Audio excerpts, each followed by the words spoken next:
Voltamos para o segundo bloco do programa Direitos e Deveres, Cidadania em Ação, hoje entrevistando a doutora Luciana de Moraes de Farias, que é presidente do IAP, Instituto dos Advogados Previdenciários do Conselho Federal, né? Ela é também professora, também advogada, autora de livros, enfim, currículo que não falta a nossa entrevistada.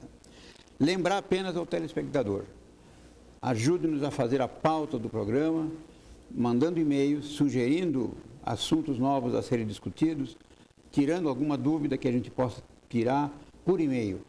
E esse contato pode ser feito pelo e-mail direitosdestaque@proleges.com.br. Doutora Tatiana, por gentileza, continue com as nossas curiosidades para que a doutora Luciana possa esclarecer. Essa daí é a sua curiosidade, doutor Clóvis. Porque ele falou aqui do chazinho dele da noite. Então, se ele quiser esse chazinho toda noite quando ele chega, porque ele já disse que chega tarde das aulas, né? Como é que faz, doutora Luciana? Esse pagamento de horas extras, o empregador, quer dizer, todo dia ela anotou lá que trabalhou naquele período como extraordinário.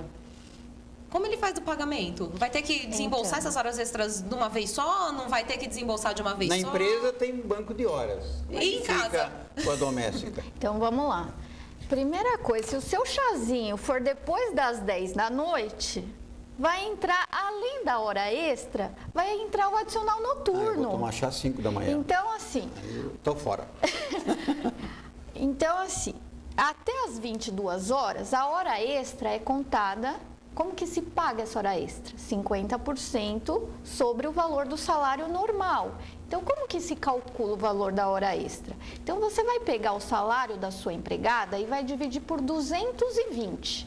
220 é o número de horas no mês. E aí, você vai pegar o valor de uma hora e colocar 50% em cima daquela uma hora. Esse é o valor da hora extra que você vai pagar para sua empregada doméstica. E se for o chazinho do doutor, vai pagar mais 20% sobre isso, porque vai entrar no horário noturno. Chá caro, hein? Chá caro. E aí, como que é feito esse pagamento? Para a empregada doméstica vai ser possível fazer um banco de horas também. Ele vai ter validade até 12 meses. Até um ano é possível fazer o banco de horas. Então, ficou uma hora extra, 2 horas extra naquele dia, dentro daquele mês, ela vai poder compensar dentro de um ano. Se dentro de um ano não compensou aquelas horas, aí vai ter que pagar aquela hora extra. Não pode passar para o ano seguinte. Uma outra situação também a ser lembrada, se a empregada doméstica ela fizer mais de 40 horas extras no mês, aí tem que ser pago dentro do mês. Essas horas extras tem que O patrão vai ter que ter um contador para isso? Ou vai ter um programinha? Alguém vai inventar um software aí para a gente resolver essa questão? Logo já deve estar, hein? Dei até 1º de outubro, creio que vai ter muitos... Vai ter.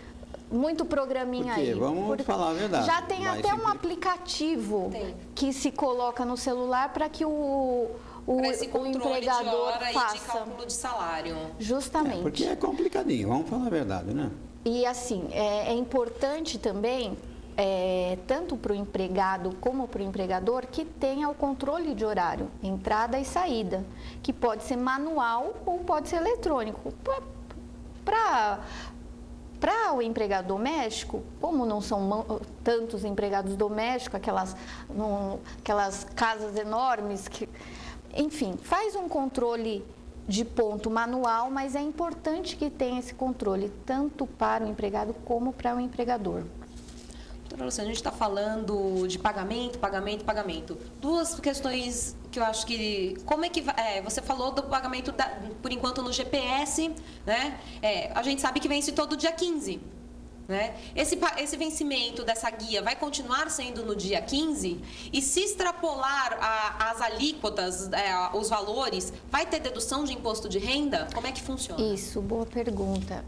O pagamento da guia GPS para o empregador, uma outra coisa bem importante, o responsável pelo pagamento é o empregador doméstico, é o patrão. Então, é ele que tem que pagar, ele tem que registrar a carteira de trabalho da sua empregada.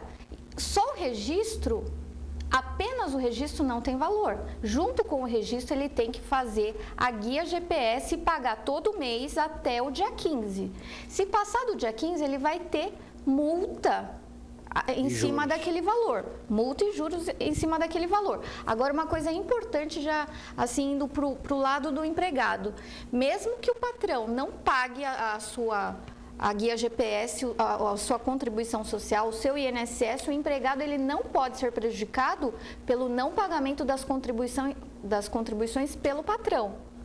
Porque pode acontecer, o patrão registra a carteira e não paga a guia GPS. E aí o empregado chega no momento de pedir um benefício, seja por causa de um problema de saúde, um auxílio-doença, ou chega na hora de se aposentar e vê que não houve o recolhimento. Ele vai pedir os carnês para o patrão não tem. Isso ainda tem um perigo, porque se ele retém aquela alíquota, é 8% que é do empregado, tá, e não recolhe, isso é uma apropriação indébita. Sim. E é um delito, né, que vai passar lá para a lei penal. A alíquota do empregado, ela não mudou, ela continuou da mesma forma. Então, o patrão, além de pagar os 8% dele, se o empregado tiver no salário mínimo, ele vai pagar mais 8% da cota parte do empregado. Esses 8% do empregado, ele tem que ser descontado do salário.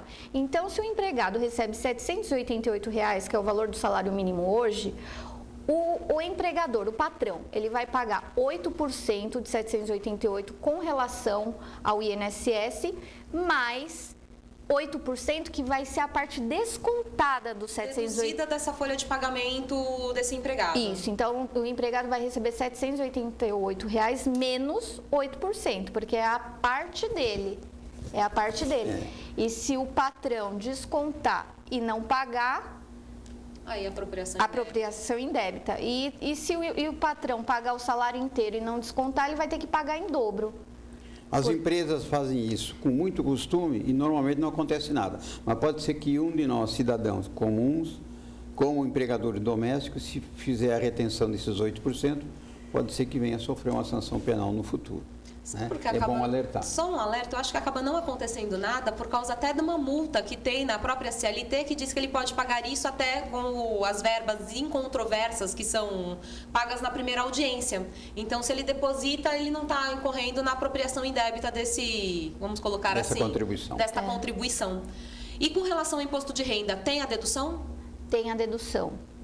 Integral ou só até o salário? Continua a dedução da forma que era. A dedução do que se paga de salário para o empregado doméstico, continua a dedução para o patrão, para o empregador.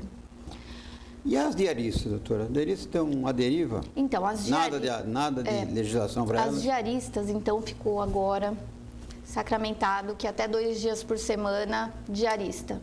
Diarista não tem direito, não tem carteira registrada.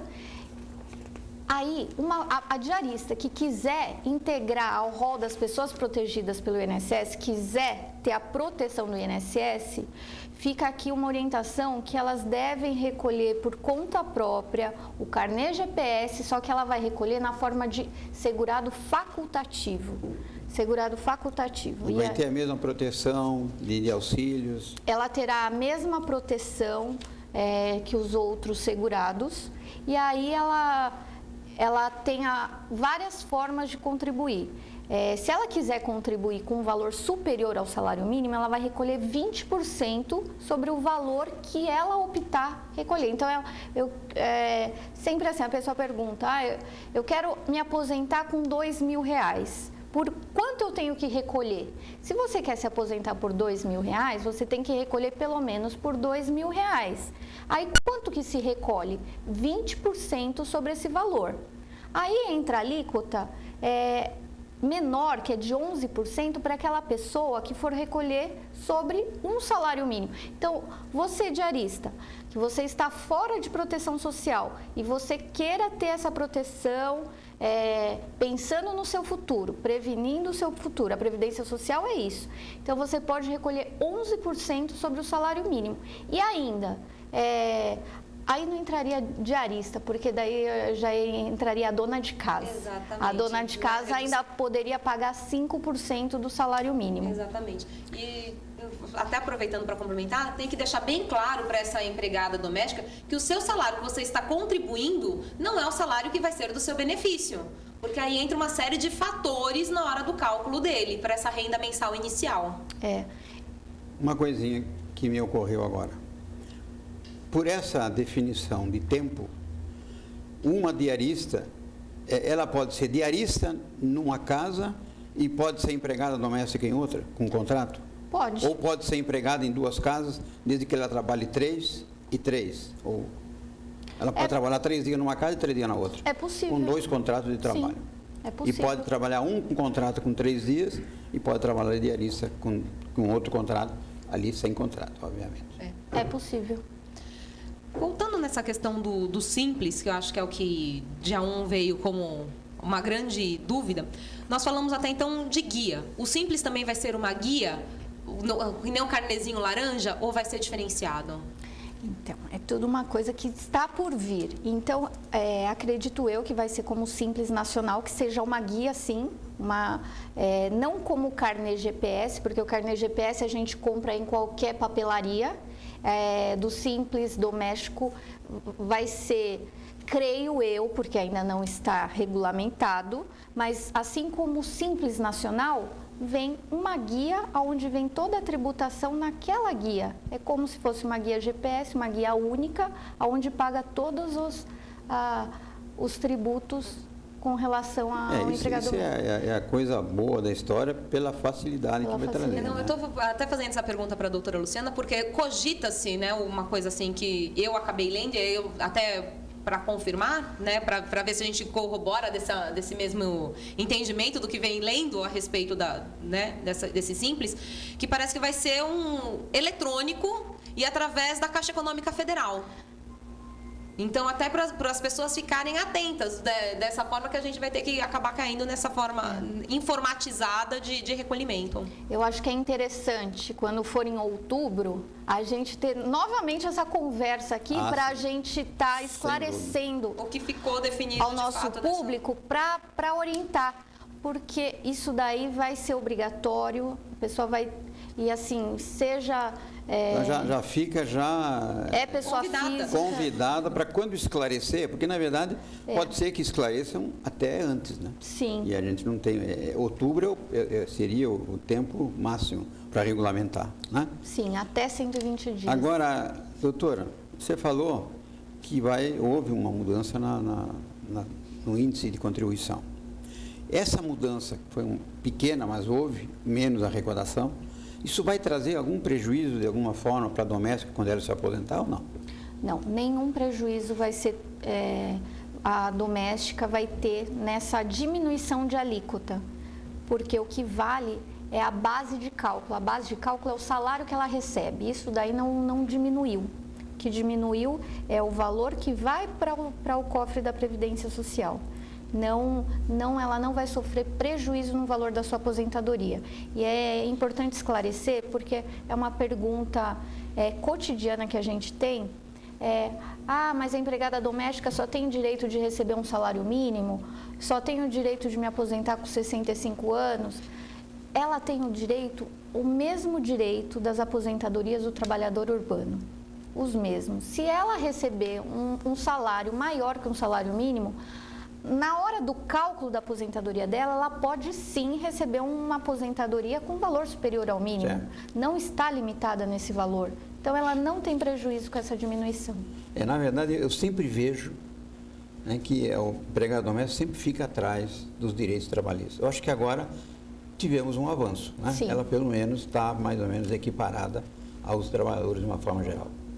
Doutora, que pena, né? Passa muito rápido, né? Chegamos ao fim, doutora Luciana. Passo a palavra para suas últimas considerações e depois já vou me despedir aqui do telespectador. Tenham uma boa semana, muita paz, muita saúde, muito sucesso aí no que vocês empreenderem.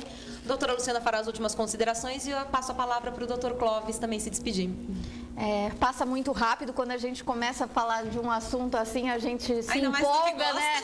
Então, eu queria agradecer novamente a oportunidade de estar aqui e me coloco à disposição para que sempre que preciso, eu estou à disposição de vocês. Muito obrigada. Foi muito esclarecedora a sua participação. Agradeço mais uma vez a equipe técnica, ao Fernando José, ao Fábio Mantovani e ao nosso chefão geral, Geraldo Júnior. Obrigado e até a próxima.